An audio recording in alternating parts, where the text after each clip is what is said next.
Welcome to another episode of Talking College Football with JJ Kitchen. Of course, I'm your host, JJ Kitchen. Guys, it's been another week. More interesting news. News dropped during the Super Bowl. Okay.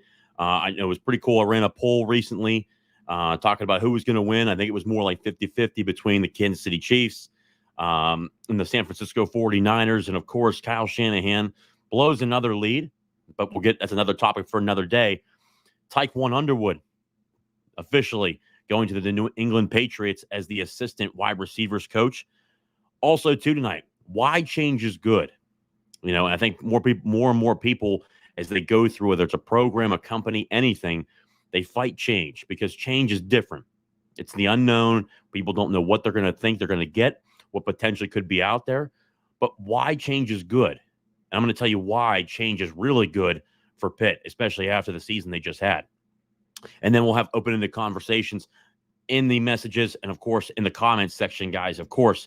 But before we get into it, of course, as you all know, the show is sponsored by Colonial Beer, located at 4986 Library Road in Bethel Park, PA, 15102.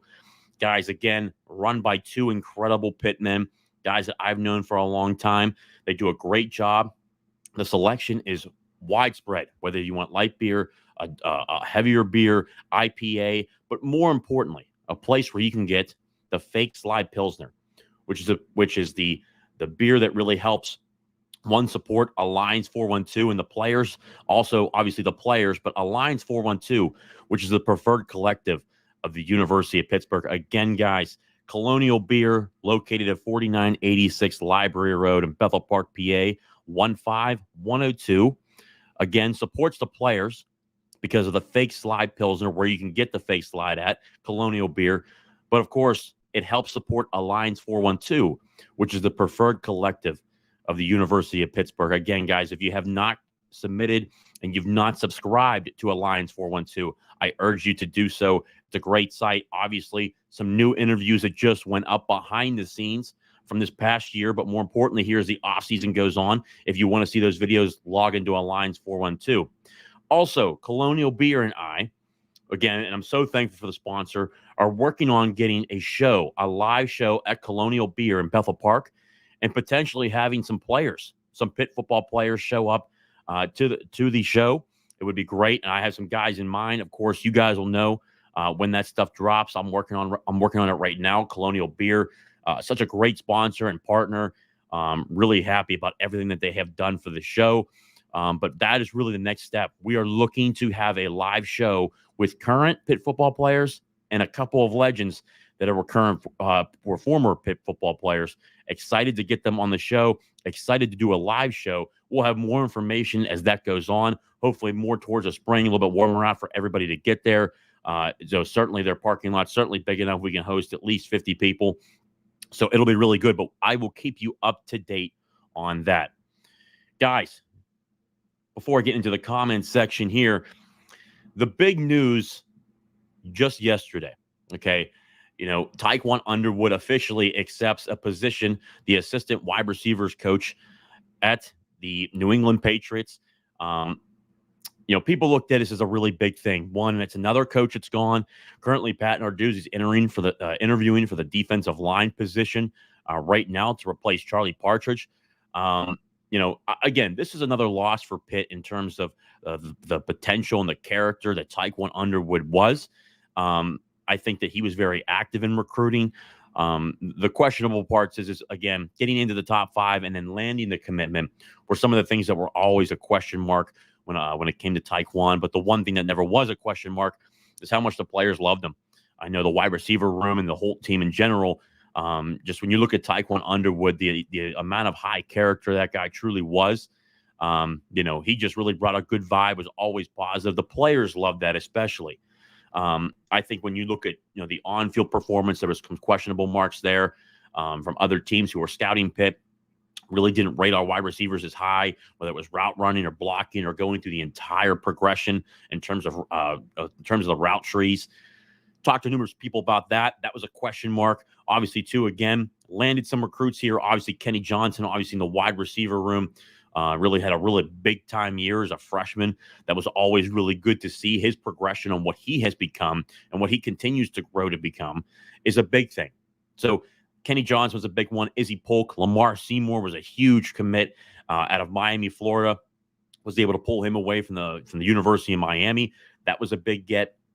And again, I just think overall, who Tiquan Underwood is as a person is going to be hard to replace.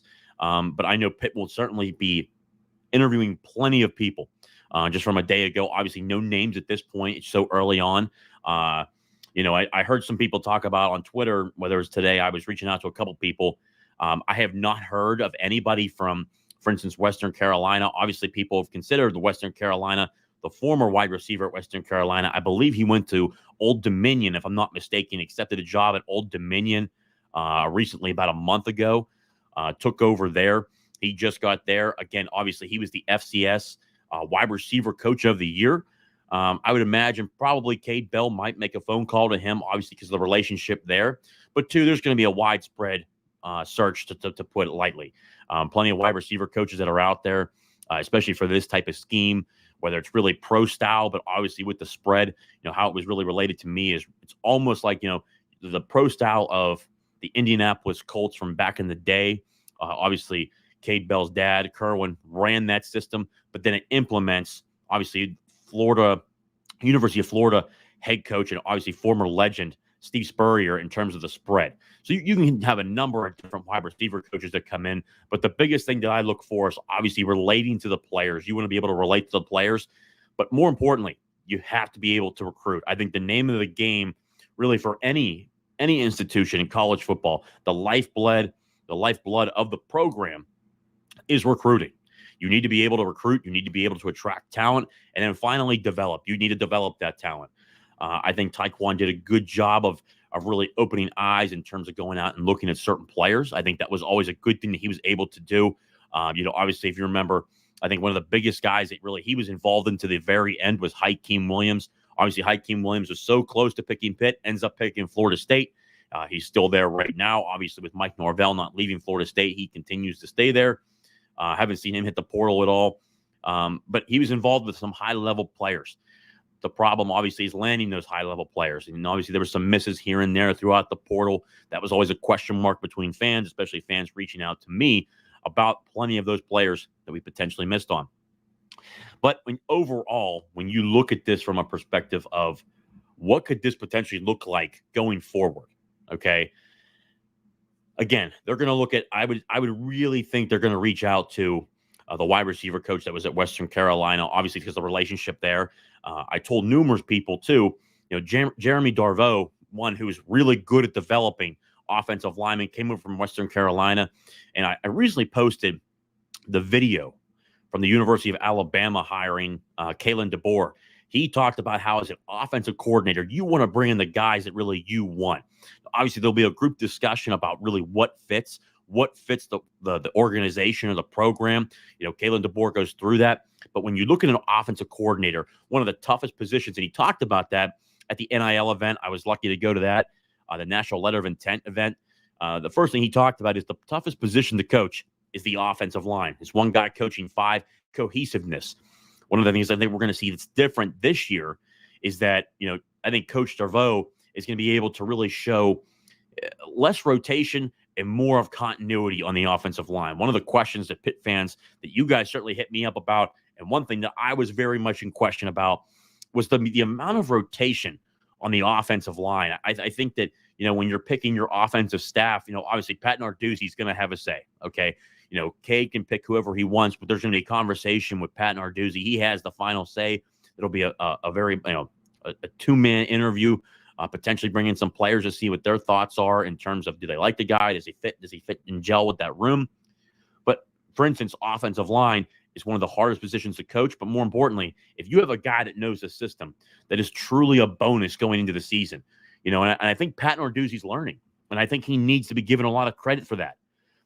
Going into the season, how many times have we heard numerous times when a new offensive coordinator comes in? Oh, it's the first year. Oh, it's the first year. Can't tell you how many times and how many coaches and how many players I talk to that say, bringing in their own guys who know their system to help, really translate that and install. Because here, spring's going to be starting up here less than a month away. Installing the offense is critical. We don't want to be out the gate slow. You want to get on your feet. You want to be able to hit the ground running. Obviously, you have Kent State game number 1, but game number 2, you're on the road in the Big 12 to the University of Cincinnati. Last year, obviously, Cincinnati did not turn out to be good. We struggled in that game. We kept it close even for how bad we played, losing the game 27-21. But overall, when you looked at it, if Pitt had even a decent offense, Pitt should have won that game.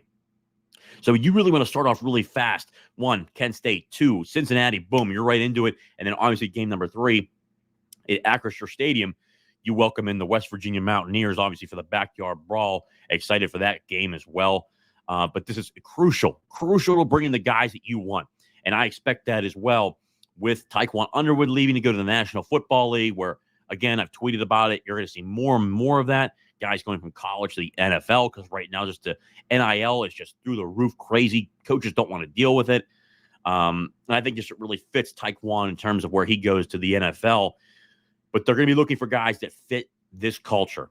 Pitt has a truly special culture from players that I've talked to, coaches who have interviewed here. It's a special culture. It's a special place for people to come in, but more importantly, it's welcoming. But that's why so many players and so many coaches want to come to the University of Pittsburgh. Guys, before I go any further, let's go into the comments section. Adam, what are they going to hire first? D-line or wide receiver coach? We'll get to that in a minute. David Kozak, hail to Pittsburgh, listening live from work.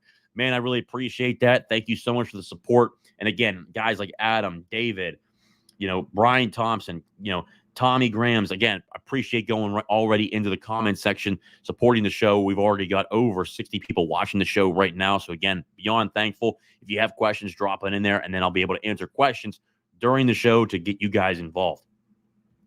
Obviously, hail to Pitt. Hail to beer. Brian Thompson, obviously, the fake slide Pilsner, Colonial Beer, of course, great sponsor as always. It's great to have good people, but at some point there needs to be results in recruiting and on the field. Brian, I couldn't agree more. They certainly have the good people, but I think that, what you see in terms of people, the people complaining about, obviously, the WPIAL recruiting, I think that's a little bit overblown because Pitt has gotten guys consistently throughout the years.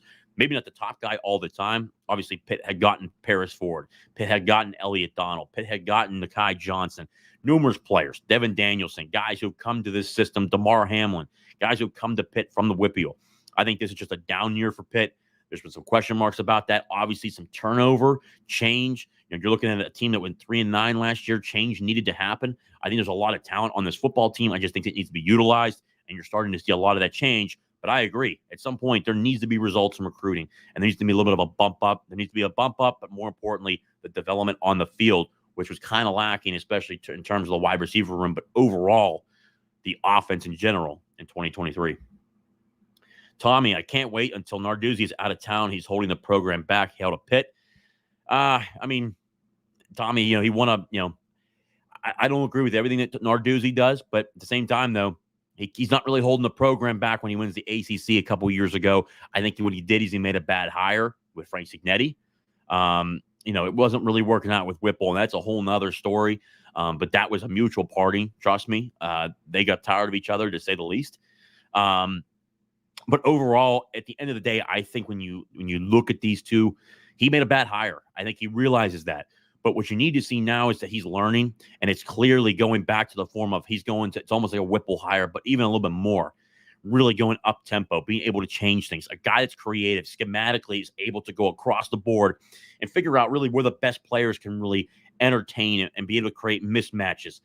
It was really good to hear Cade Bell in terms of what he was able to talk about at the NIL event, saying, look, guys like Gavin Bartholomew are going to get the football. They're a matchup nightmare. What we're able to do is move them in and out, especially to create mismatches throughout the game.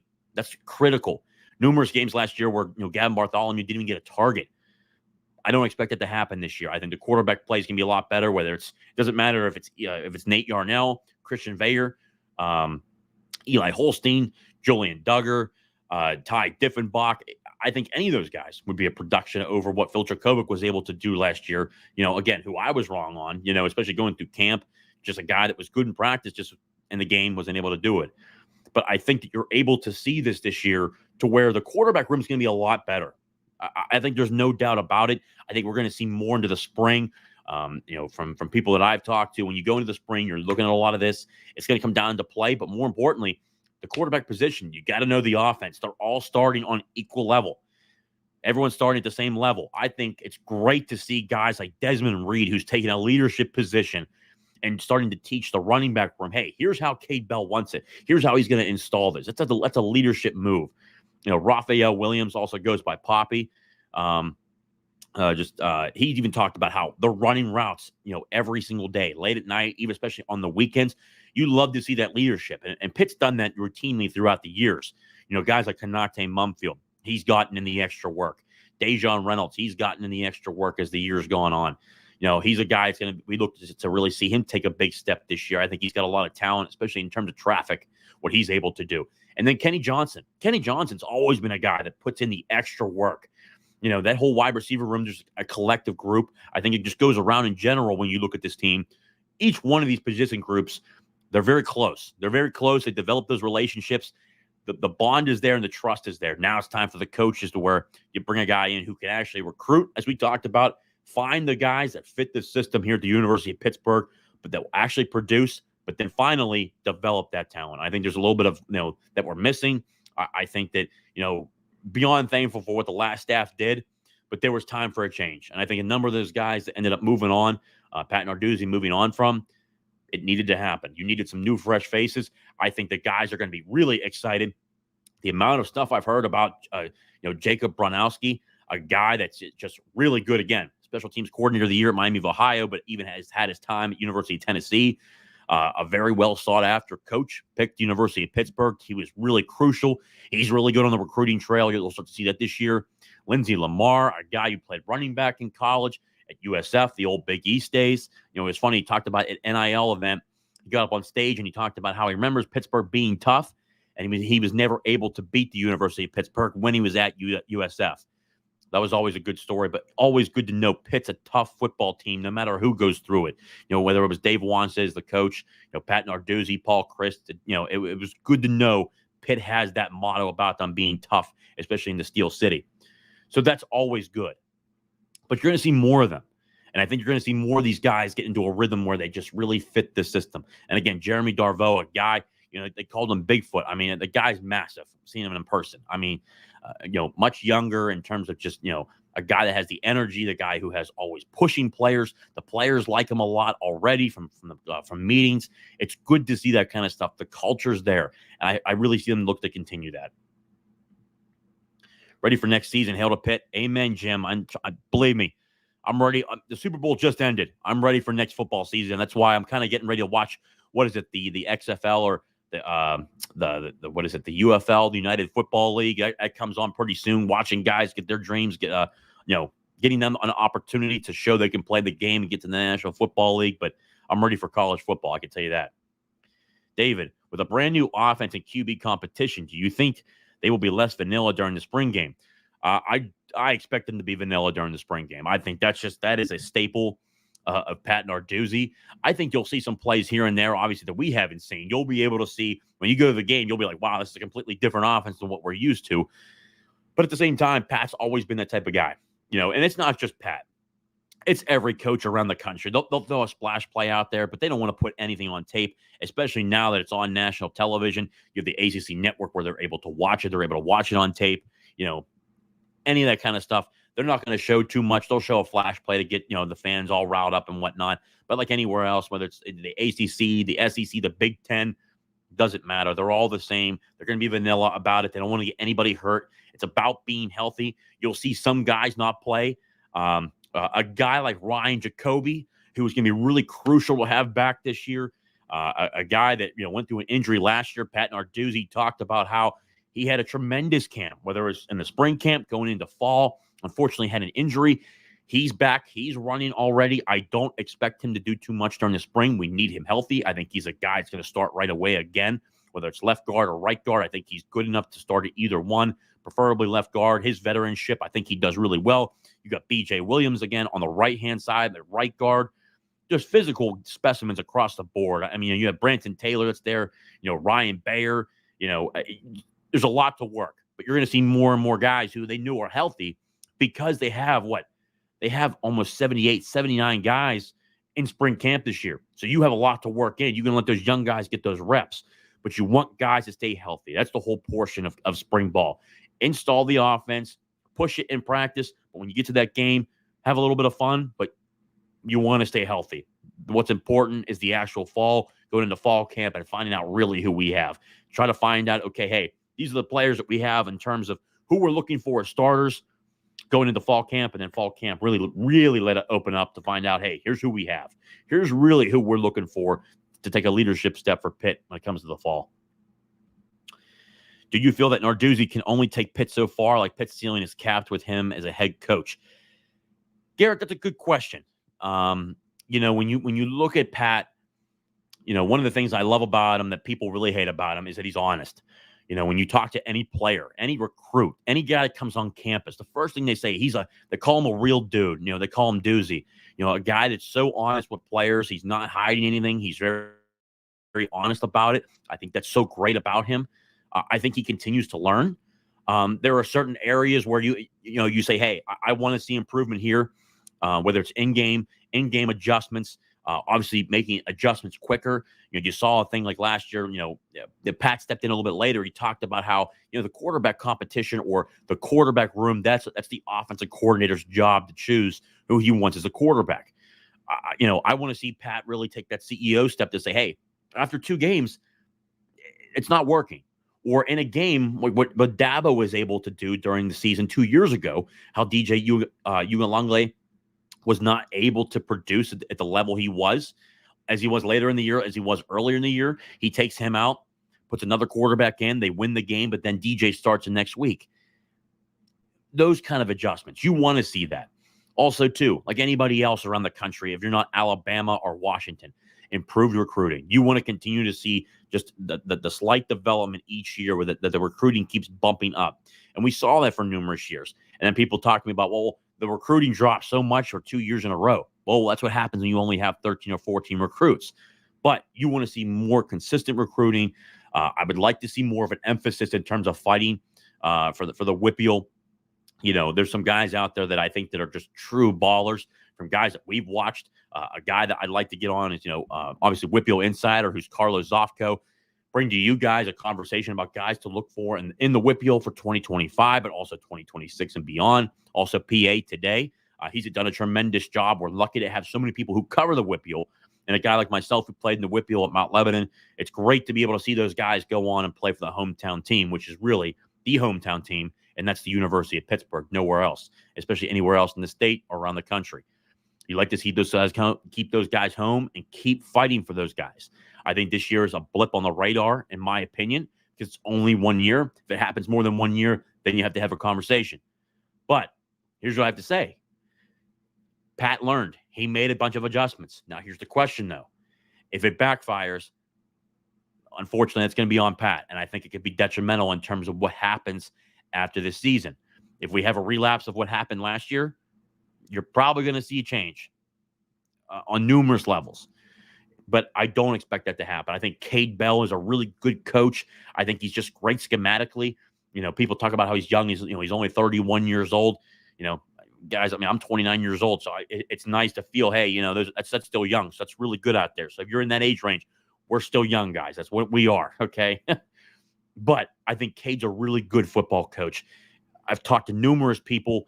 They say he's legit. And I think at this point, we can always have the skepticism till we start the season. Because you know what? Hey, anyone can say anything till the season starts. But from things I've watched on tape, with the talent that he had at Western Carolina to what we have here, it's a big difference from talent level here that he had to up here. So I continue to watch that. I think it's going to really help Pitt. That's just my opinion. Byron Fleck, 4 years of recruiting portal nearer the bottom of the ACC, new offense. Pitt wins 2 to 4 games this season, yes or no? Byron, they're going to get a lot more than that. 4 years of recruiting portal near the bottom. I don't know. When you look at the portal ratings, they count guys that left too. I don't really agree with that. I think when you look at the guys that they brought in, how many former 4-star guys did they bring in? 4 or 5 guys, and Charlie Partridge was part of that. Plus the recruiting class they brought in as freshmen. 4 years of recruiting, you go back and look, okay, they're in the 30s this year, mid to lower 30s this year. They were in the 20s before. Again, I talked about before that, the past couple of years, they were in the 50s or 60s because they had 13 or 14 recruits. If you're under 20, that hurts you. If you're over 20, it helps you. I'm not really worried about that. I think that's overblown. I think 2 to 4 would be absolutely nuts. I think that's just, I don't know. I think if they won 3 games last year with the Bill Walsh 1980s offense that was just absolutely horrendous across the board, I don't know how they lose less than 3 games this year. And that's just, for instance, you have Kent State, Cincinnati, West Virginia, and I think Youngstown State on there as well. So, I mean, Kent State and Youngstown State are more than likely, I think we can assume the 2 wins for sure. And you look at the rest of the ACC plus the 2 out of conference games. The backyard brawl will always be tough. It's a rivalry game, but Cincinnati lost a lot too. I mean, Cincinnati lost a lot of guys to the portal plus graduation. I'll go through the schedules, and I've done that earlier before, but I think this is a very much overreaction in terms of what their schedule looks like. I think we're in the range of in my opinion, 7 to 9. That's kind of where I'm at this point. Underwood was okay coach, never saw the improvement in the route running. Over under 26 separation, I thought he'd bring. Yeah, I mean, it's a good point. It's a very good point. When you look at the progression, from talking to numerous people, I think the wide receiver room, again, I think the development really lacked. I think there was a conversation about that. I thought the one guy that really took a step forward that was very noticeable was Bob Means, as you saw towards the end of the year. Obviously, as the quarterback play got better, you were able to see that. But when you look on tape from numerous people, they question the route running. They question the full effort and blocking in terms of when they were running the football. That was always a question. But you have to realize, too, I think that just when Pitt went on that losing streak, there was a lot of question marks. I think there's just guys walked in every Sunday just with a defeated attitude. And I think some of the guys in the offensive staff didn't help.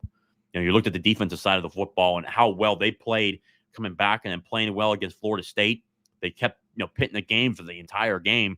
I mean, they played, lights out, to be quite honest with you. Then obviously you had the issue against Syracuse. That just looked horrendous. They couldn't stay off the field, turnovers. Collectively, it was just a bad year overall. But I wish Tiquan the best, but I think this move here will be a lot better for Pitt. I think there's going to be numerous guys they look at, and Cade Bell and Pat Narduzzi will work hand in hand in terms of guys they're going to look for. And I can tell you this, the defensive line position, there are plenty of guys on that side who are very much wanting that job. That is a highly coveted job. And as the defensive line coach from a coach that told me, for a guy, he said to me, for a guy that coaches defense, he goes, I want involved in that defense because you're going to get numbers regardless for how aggressive that defense is. But also, too, I was told because they love the talent level in that defensive line room. Just from a defensive coach that told me that.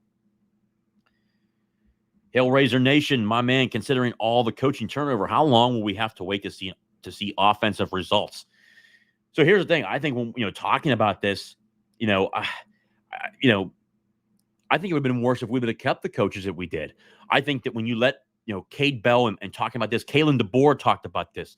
Kalen DeBoer in college football came from Sioux City, who was Division II, won a national title, Division II, then goes to Washington. Production automatically takes Washington off the map in terms of what they were able to do, then becomes head coach. I think if football is football, if you're able to produce at this level, it's a lot like Joe Moorhead when he was at Fordham. Everybody questioned what Joe Moorhead was able to do because, it's FCS, it's Fordham. That type of offense can work in the FCS. Goes to Penn State, does a hell of a job. Goes to Oregon, does a hell of a job. Even at Mississippi State, even when he was there, they still scored a number of good points. I mean, he showed anywhere he went, he produced, he scored points. Heck, he even scores points down in Akron. Obviously, their defense is struggling. They've had a couple bad years in a row, but he continues to rebuild that program from where it was. If you can coach football and the system works, it matters.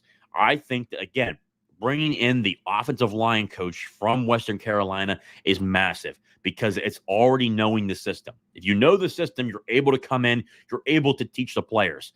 When you have a new coach that comes in, or for instance, let's just say you don't change the coaching staff and it's a coach that's already been there at Pitt, that coach is still learning the system that Cade Bell's bringing in or any new offensive coordinator brings in. You saw that with Frank Signetti. It's learning their system. But now you bring in Jeremy Darveau, who comes from Western Carolina, who's been with Cade Bell at Western Carolina. He was with Cade Bell at Valdosta State. He knows the offense. He knows how it's supposed to look. So you're able to really just produce around that offensive line. You're able to show what it looks like. You have a guy that knows how to run that system. It's truly important in terms of making that very much in terms of production offense. Okay, so it's the hardest line. Again, Cade Bell talked about it at the NIL event. He talked about how the offensive line is the hardest to coach in college football, the NFL, anything. Winning in the trenches. You bring a guy from what he knows the offense, I think that's critical. And I think that you bring in younger guys like Lindsey Lamar, a guy that he recruits really well. He develops a really good coach. He was the offensive coordinator and wide receivers coach. He's coached numerous positions in his time in college football. But, when you're an offensive coordinator at Howard University, you got to get some props. You're a hell of a coach, but more importantly, very innovative, especially if you're an offensive coordinator and a wide receiver coach. Works hand in hand. Jacob Bronowski, a guy who comes in, he's a special teams coordinator. He won special teams coordinator of the year at Miami of Ohio. Talked to some coaches that were there. He's the real deal.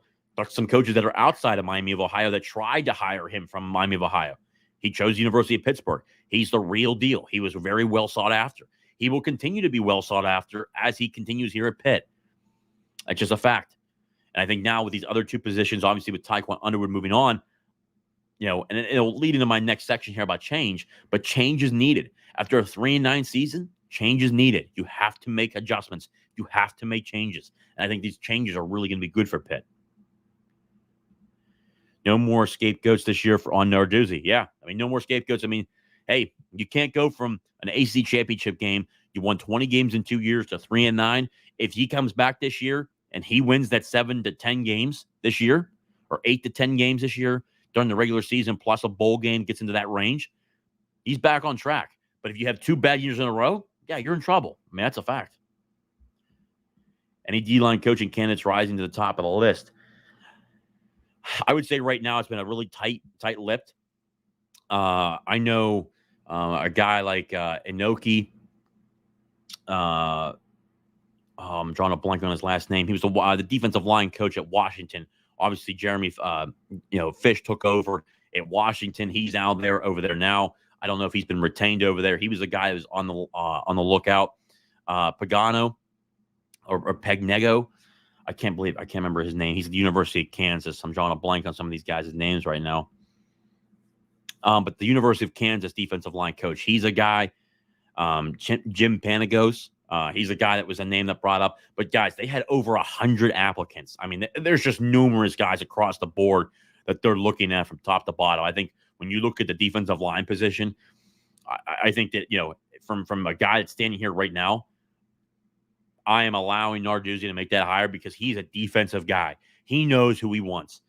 And we talked about how, Charlie Partridge, you can't replace him. You cannot replace a guy like that and a human and a person for who he was.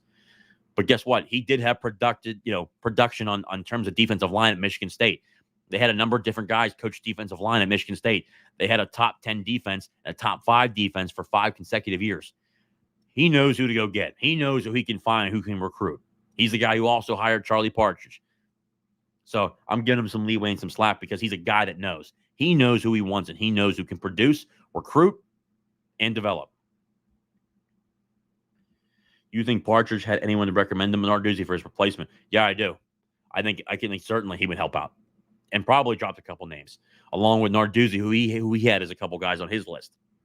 Just my opinion. They started interviewing on Thursday. It just takes a little bit of time. You want to make sure you get it right. That's the biggest thing, getting it right.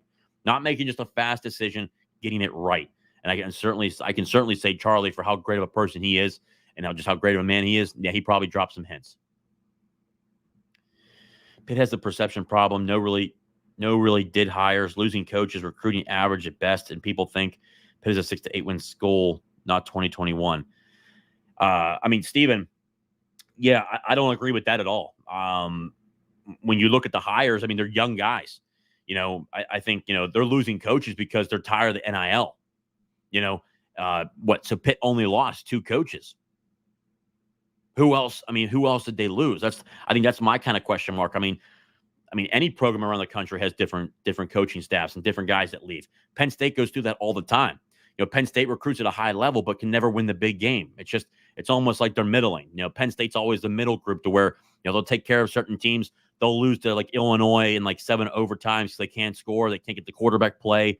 Obviously, they were supposed to have the best quarterback in the country this year. He looked horrendous against Ohio State and Michigan and Northwestern. I mean, heck, Northwestern almost beat them this year. Just any team from the top. Even Alabama struggled this year early in the year. I'm not really too concerned about it. In terms of recruiting, it's all about development. They've had good recruiting classes. They've developed players. They've had first-round draft picks. I'm not too concerned at all, to be quite honest with you. I especially too, since Narduzzi's been here, he's won now. You look at over time for where the program was and where he took it to. I don't know. I think that's such short-sighted. Brechterfield, yes, Brian, thank you. That's one of them. I know that for a fact. Thoughts on the GA we have on staff now? Does he have a shot of taking over?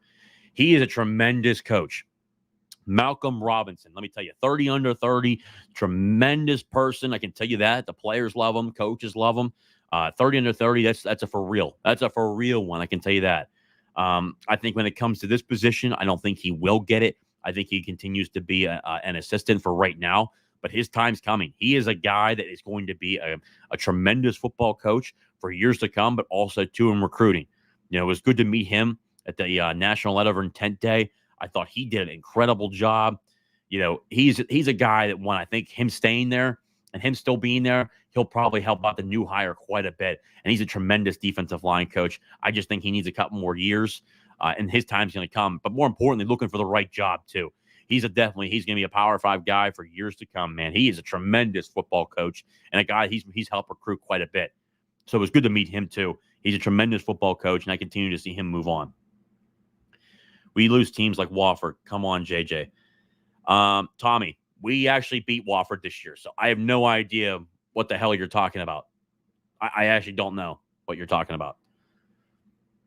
I mean, we actually stomped Wofford this past year. We just played them this past year. Pitt was 3-9 this year, and they absolutely manhandled them. So I don't know what you're talking about there. That's deeper than the OC problem. Again, yeah, Tommy, I don't know what you're talking about. We destroyed Wofford this year. I mean, embarrassed them. I don't know what you're talking about. I mean, they lost to Western Michigan in 2021. 3 points, 45, 49, 45, or 49, 46, something like that. I can understand that. But heck, that's great, man. That's one loss. They won an ACC championship game that year. They beat Clemson. They beat numerous ranked teams on that schedule that year. Not worried about it.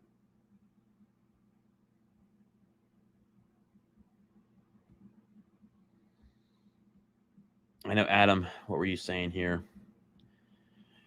Who do you think they're going to hire first, D-line or wide receiver coach? I think they're going to hire, obviously, the D-line coach first if I had to put a number on it. The reason for that is they started interviewing on Thursday. We sit here on a Monday night now at 8:43. I think he'll probably finish that up first and then immediately start to dive into the wide receiving coaching position. He's already gone through it. I think he'll probably have a hire here pretty soon because when we're getting so close to spring ball, he's got to make a hire.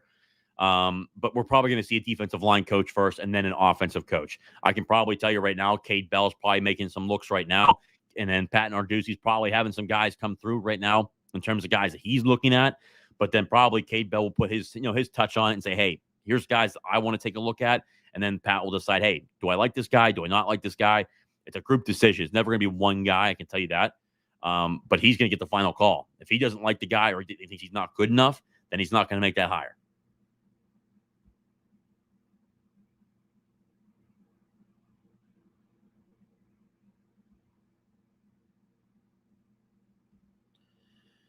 I have high hopes for whoever Dews hires to replace Partridge. Yeah, I mean, so do I.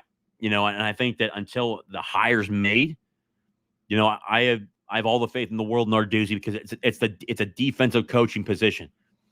I mean, the guys he has hired, Archie Collins, home run hire. He's been a guy that's been extremely good at developing talent, but also recruiting. Corey Sanders, the same way. Those two guys are always being sought after from numerous other teams, especially the SEC.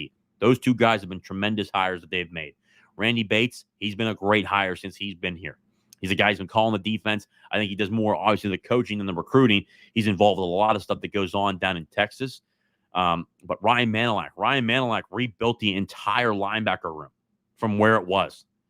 I mean, the linebacker room from where it was a couple of years ago. Obviously, we had Servassier, Dennis, and a couple guys. When you looked at that room, it was always looked at as a weakness. And then you had Johnny Patrician. Johnny Patrician comes in to play linebacker. You had him there. You had Servassier, Dennis. Those two guys had two hell of a years in a row, especially Johnny Patrician's last year. But then you look at this linebacker room that they currently have right now. Jordan Bass. Heck, I had a tweet out there about it. Jordan Bass, Brandon George, Solomon DeShields. New guys like Cameron Lindsey, 4-star linebacker Cameron Lindsey, Jordan Bass, 4-star linebacker out of Virginia. He's going to have a big time year this year, I believe. One of my breakout players, to be quite honest with you, Jordan Bass. Jeremiah Marcelin, a guy comes in from Florida. He's a brand new guy that comes in. Plus the depth, Kyle Lewis, that's already there in the linebacker room. Obviously, Keith Thompson from Ohio, a guy that is very productive at the University of Ohio. And then in the Power 5 games he played in, he was very productive. He's always around, from Coach Manilak said. He's around the football, always around the football. So I think that's really good. They got a number of guys there. Ryan Manilak deserves a lot of that credit for recruiting that room. And I've seen on numerous times this year where people have a conversation and just for some reason, and I know it's really just like one Twitter account, but there's a number of people who just think that Ryan Manilak hasn't developed or hasn't recruited. I got news for you. He's done a hell of a job recruiting. He's done a hell of a job in production. Heck, in 2021, you look at their numbers, it was the best under the Narduzzi era. I mean, a lot better than what Rob Harley was doing, and Rob Harley was good.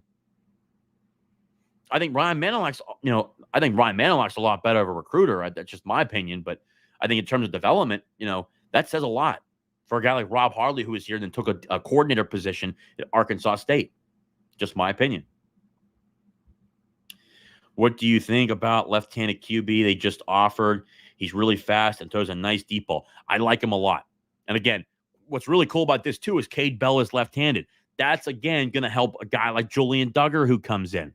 He's going to be able to come in. Obviously, he'll be here during the spring. I think that's going to be big. Obviously, he's already here. But when you look at the player that they really just recently offered, he's got a knack for talent. I mean, you talk to any coach, any player, especially from previously. I mean, he had guys. I mean, I remember Santana Fleming, who Tiquan Underwood recruited, but for numerous reasons, Santana Fleming didn't go Power 5. He went to the FCS. Sat out this past year. He'll play this year. I think he's going to have big numbers this year, but talked about why he went to Western Carolina because of the offense that Cade Bell runs. When you got guys like Raphael Williams, guys who have speed, tremendous route running, what they're looking for. I think overall, the talent level he's able to look at. But for the recent quarterback, just in general, his board in general, the quarterback room where he's made offers, I like it. I like who he's looking at. And he's not afraid to go after the best of the best. I'll say that. Didn't Inoki coach our D-line under Chris? Yeah, under the really early. He coached the last 2 years of Aaron Donald, if you remember him. Inoki, he coached Breckton, and then I appreciate Brian Thompson for getting it to me, Breckenfield. He coached the last 2 years of Aaron Donald. Aaron Donald won every award in the book, went first round in his second year. And if you watch Washington's defensive line this year, damn good job. That's just one name, though. Plenty of names. Plenty of names out there, to say the least. I can tell you that. Over 100 applicants. I mean, there's a lot of potential for this defensive line room. For how much production Pitt has led in the top 5 or led the country for 2 or 3 straight years in sacks, you really start to attract a lot of those great coaches and say, hey, I want to get involved in that and help my career. That's where they want to go. What do you think the 5 and 10 year outlook is for Pitt football? Wow, that's a barn burner of a question there. That's a long way. Heck, 5 years is a lifetime. I think that there's going to be a lot that goes on in college football. I think that the Power 4, I think the conference realignment's not done. I think there'll be some more moves that are made. I think the Power 4 breaks off from the NCAA. I think that players become employees because we got maybe 1 or 2 more years left of this just chaos in terms of NIL. I think they become employees, and then the collectives probably stay there to help out in terms of paying players. There is so much that's going to go on this year.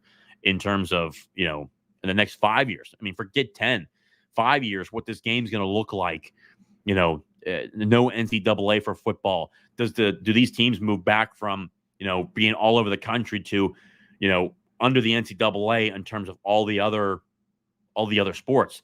That's another question too. If college football breaks off from the NCAA, which I do believe so, because the SEC and the Big Ten creating that alliance just tells you everything what's going on. They're creating an initiative to break off.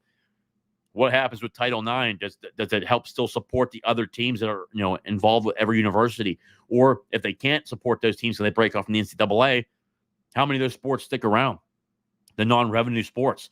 That's a big question mark.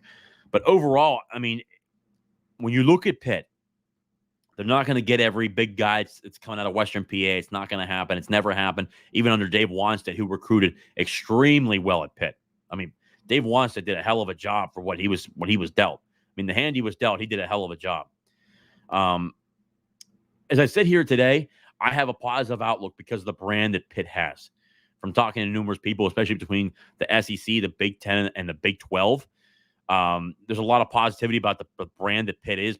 Pitt's a top 40 brand, guaranteed, potentially even a top 35 brand. But the biggest thing is, though, you have to continue to win. The previous 2 years were big. You won 20 games in 2 years. That hasn't been done by a lot of teams. And how much time period, especially for Pitt? This was a major step back this past year, going 3-9. You can't have that. You need to have a bounce back year this year. Now, will my opinion change if Pitt has a really down year again this year? Then hell yeah. Because there needs to be legitimate, consistent play. There needs to be that consistent leveling up. And then that leads to the next question. If they do drop off again this year, is there going to be a head coaching change? That all those questions coming on board. But I think as I sit here right now, I think this is a tremendous hire with Cade Bell, a young, innovative coach. This is what fans wanted. I see some fans now complaining about, he didn't come from the Power Five, anything like that. He knows football. If you go through a Pat Narduzzi interview for 3-4 hours and you come out on top from the veteran coaches that he interviewed, and guys that were from 4 other guys who were from Power Five conferences, that says a lot. And I like these young guys that they brought in, and they're very good coaches in terms of development. They're much, much more energetic. They want to win football games. They want to develop. I just think there's a lot more better outlook now because of the guys that he hired. These guys go a lot more the distance than the guys that we had on the staff previously. Thankful for everything they did for the program. Not saying they're bad people, anything. They're great people. But we needed a youth movement. We needed guys who wanted to be more aggressive, more wins, wanting it more. Kirby Smart always says, especially when you're in Georgia, one of the things they always bring up, Kirby always says, you got to want this more than I do. You got to want this more. You got to want winning more than I do. The coaching staff, we all want winning. We're all pushing you to win. But you players got to want it too. And I think just collectively, we were lacking that for I would say almost for the last couple of years. With this youth movement, I'm very happy about it, to be honest with you. Pitt's had several good wide receiver coaches recently. Greg Lewis from a few years ago is a wide receiver coach for the Ravens now. Tiquan Underwood, both in the NFL too. Think they can find another good one. I agree, Trey. I'm not concerned. I think that with Cade Bell there, I think with Pat Narduzzi, who they look for in a wide receiver coach, in terms of recruiting, there's going to be a lot of say in terms of the offensive staff, guys that they know, but guys who come highly recommended. The coaching world there's a lot of coaches in college football, but it's a very small group in terms of any other profession. They all know each other. They know who they're looking for. They know what they need to do to get these guys to come here. He's going to have a guy that he looks for in terms of recruiting. You had Greg Lewis, Beatty, Underwood, Brennan Marion. Even Brennan Marion being here for only a year, he did a good job when he was here. Questionable recruits, recruiting wise, there was a question marks there, but overall, he has hired good wide receiver coaches especially from learning from early on in his tenure. He's done a good job. I expect that to stay the same. We tried the veteran P5 OC hires. It's refreshing to go in a different direction this time around. Brian, I couldn't agree more. There just had to be something different. You had to go with the youth movement. You had to create something different. How many years have we had consistent guys who are veteran coaches that were on this football staff And then how many times did the Pitt fans complain? You got what you wanted. You have a young, much more innovative group, a very young group, a group that has shown on their resume to develop talent, but also recruit. I mean, I'm going to be honest with you. I have a great outlook for it because of there's more innovation. There's more hunger to recruit the best players out there. There's more hunger to win football games. Just my opinion. And I think this goes in such a great way. Anthony, who are your top 3 players to watch going into the spring game? Ooh, there are some good ones here. Top 3. It's hard to pick 3, but you know what? Let's see. I'm not going to say one guy to watch in this room because it's a competition, but the quarterback room. Number 1 is obviously you're going to have the quarterback room in terms of, what that development looks like in terms of competition between the quarterbacks that are there. You want to watch those.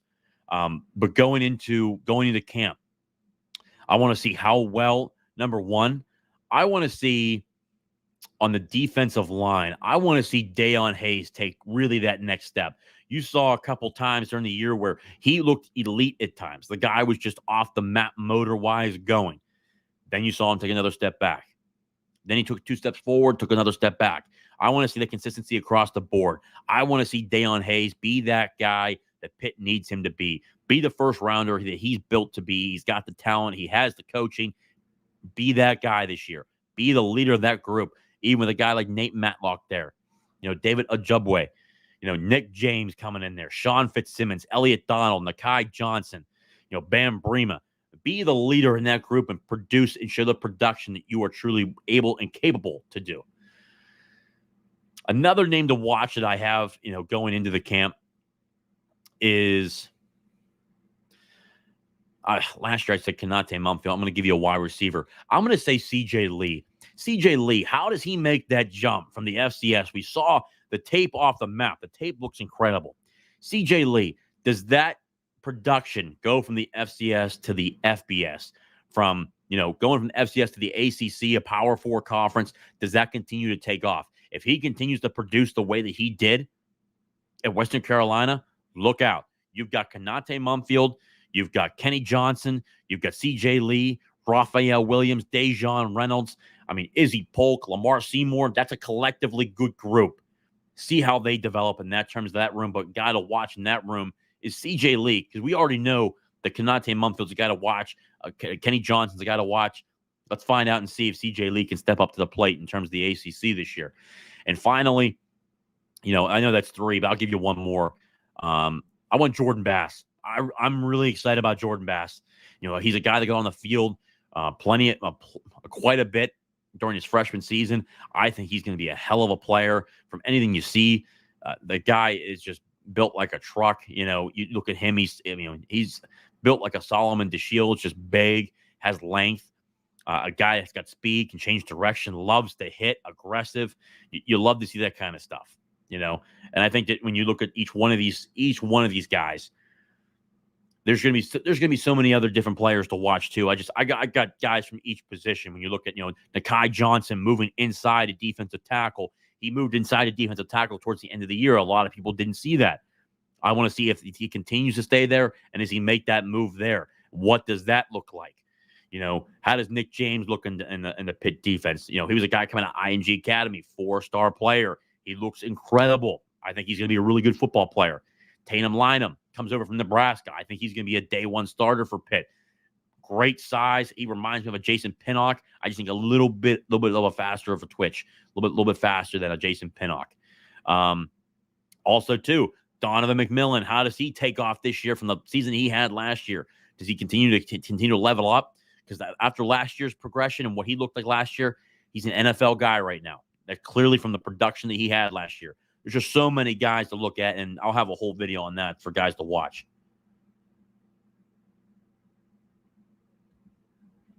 Thoughts on Carter Johnson? Yeah, that was I shouldn't say a shocker. I know, and I told Pitt fans this too. There's going to be guys that need to leave. I think if I count it correctly, I think they're 9 over the limit. But that depends on if there's going to be walk-ons that don't have scholarships this year. How many walk-ons? I think they had 2 walk-ons that had scholarships. You might take that down from 9 to 7. From the reports that came out and from things that I've been hearing, is that there was almost like a miscommunication. They were expecting Carter Johnson to go somewhere else. That's why they brought Jake Overman in. Because I kind of had that question, like, they brought Jake Overman in, who's a guy, veteran guy, who they have on the roster. I'm like, man, that's a third tight end. That's kind of a weird roster spot to use. But it sounds like they thought that Carter Johnson was going to leave. Now it's for sure he's going to hit the portal towards the, once camp's over, once the portal opens up, he'll be gone. I liked him. I like Carter Johnson. I think just it was a shame of miscommunication that was there. Coaches coming and going. I think that kind of stuff happens.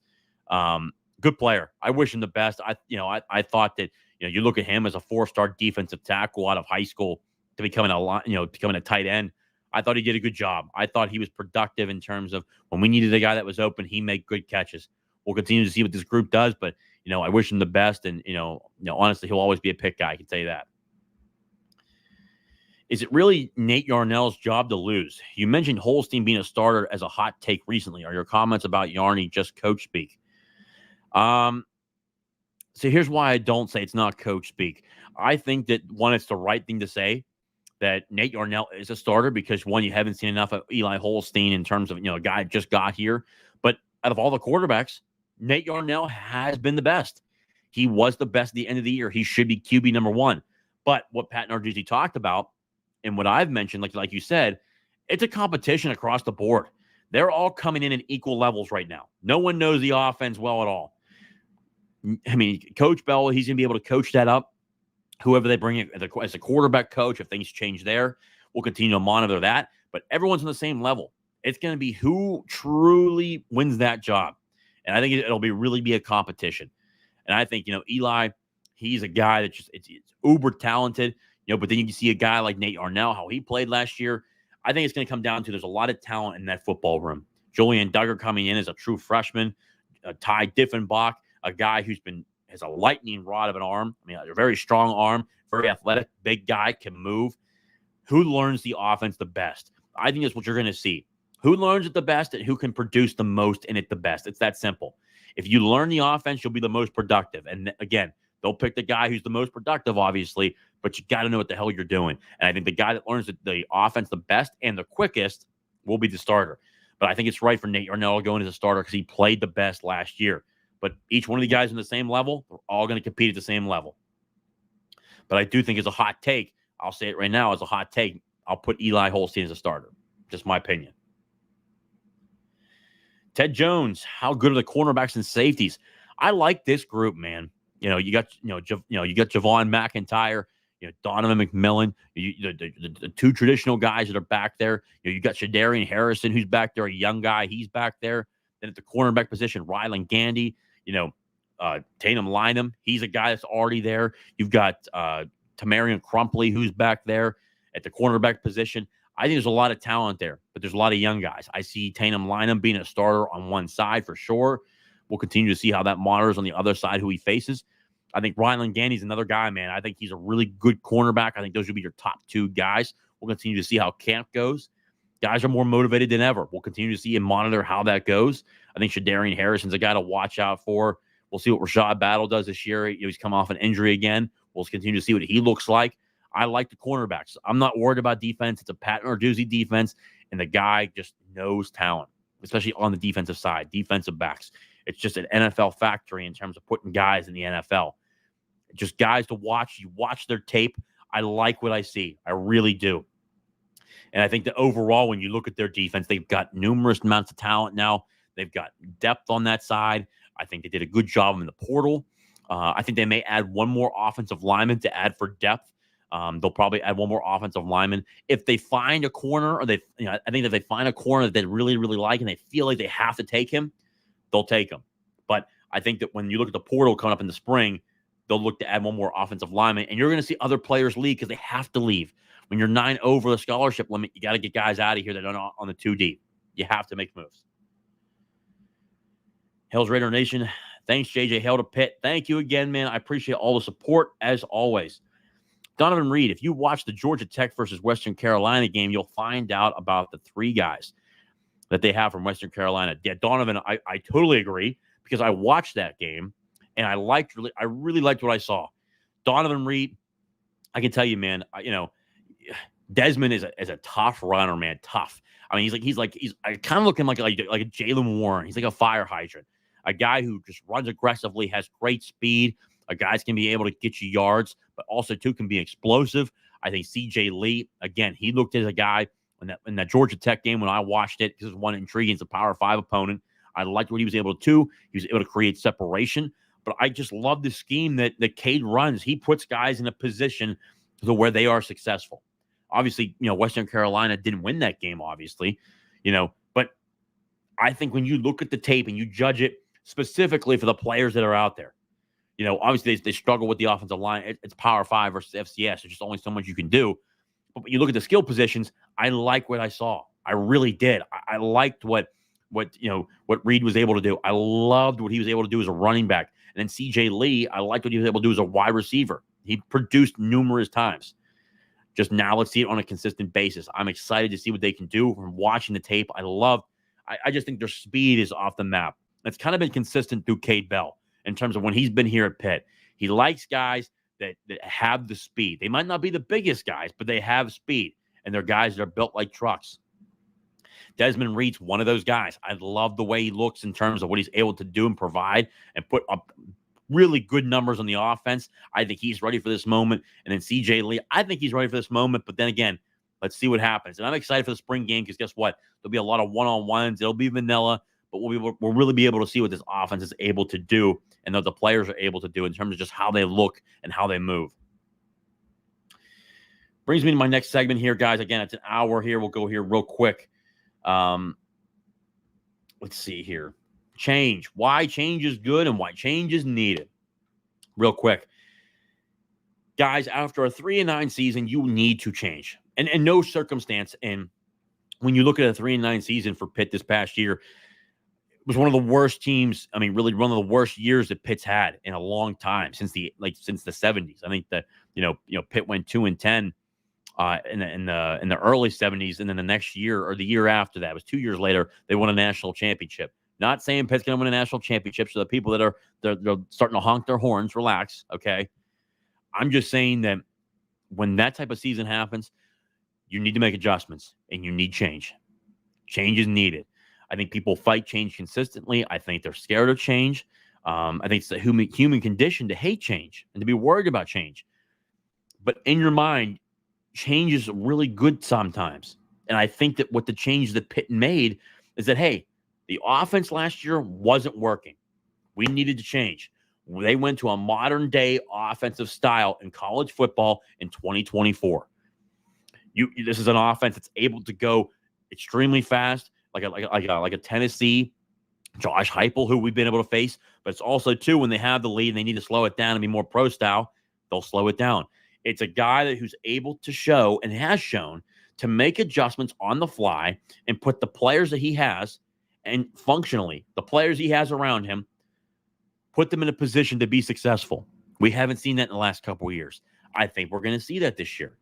I think when you look at the coaching changes, some guys get complacent. That kind of stuff does happen. It's not just in college football. It's not just in the National Football League. Heck, people might not know this. I'm actually a New England Patriots fan.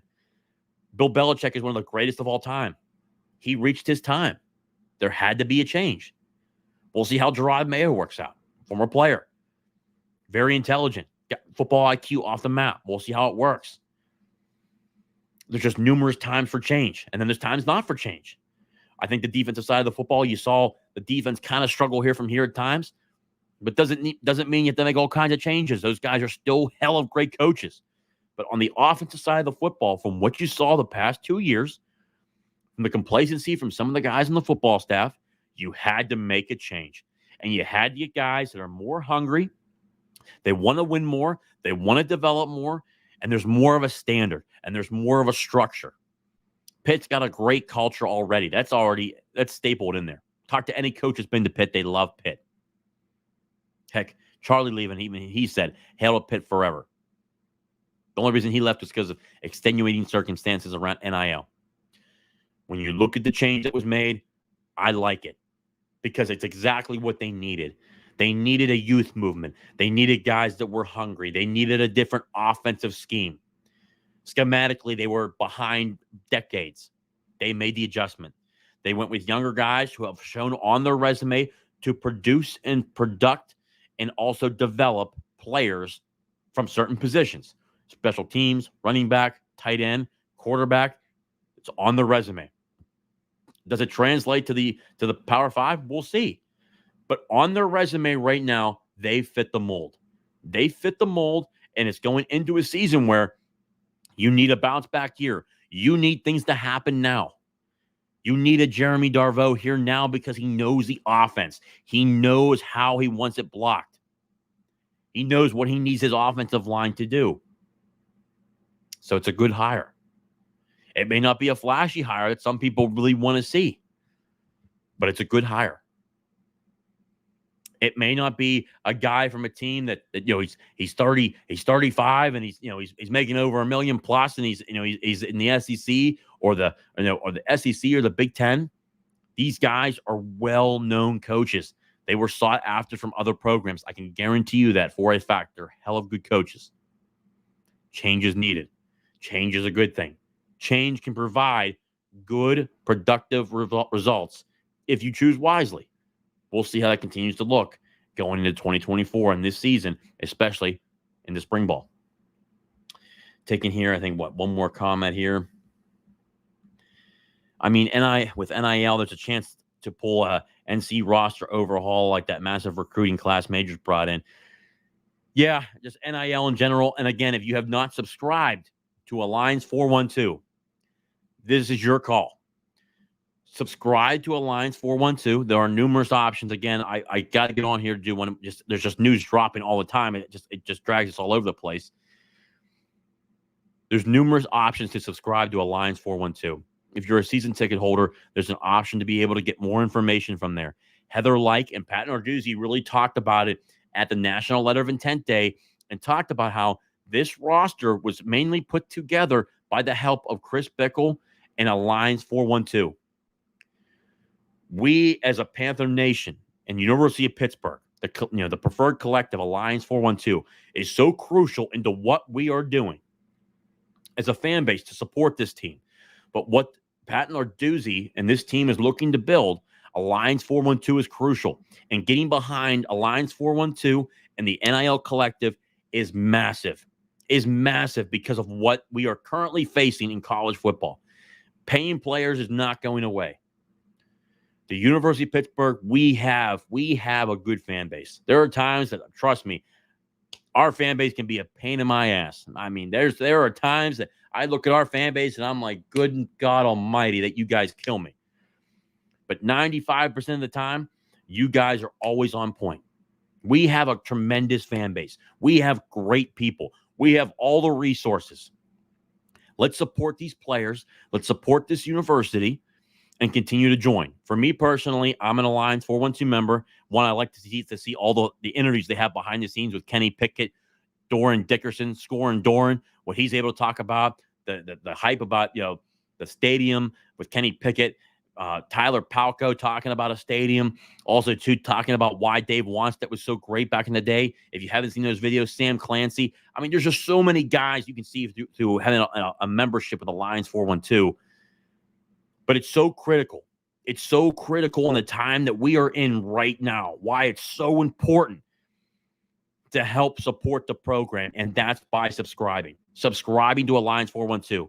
Me personally, I am at the $41.20 a month for the 412 level. That's what I am. The level below that, I believe, is the 1976, which is the last time that we won a national title. We have all the resources here. We can be productive here. We can win championships here. It just takes a collective group, like some of the larger universities, like in the SEC and around the country. When we're on board, we can do whatever the hell we want. We can be the best in the nation. Hands down. We're the city champions for a reason. We have the options. We have the resources. Let's go kick some ass. It's that simple.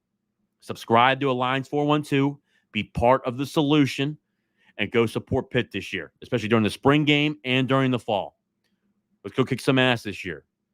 Again, guys, I can't thank you guys enough for supporting the program, the show, the channel. The channel continues to grow. We're looking to get to 1,000 subscribers. when we get to 1,000 subscribers, we're going to do a giveaway. So we're almost there. We need 90 more subscribers. If you have not done so yet, subscribe to the channel. Share it with your friends. Again, I appreciate you guys because the show is great because you guys, the listeners. Cannot thank you enough. I love the comments. This live stream that we do every Sunday or Monday, now we'll probably go back to Sundays because the NFL season's over, is great because I get to interact with you. I like to hear your thoughts. I like to hear what you're thinking. What the questions do you have? I can talk here all day about Pitt football because I love it. I can talk all day about college football because I love it. But I want to hear your thoughts. I want to hear what you think. What questions do you have?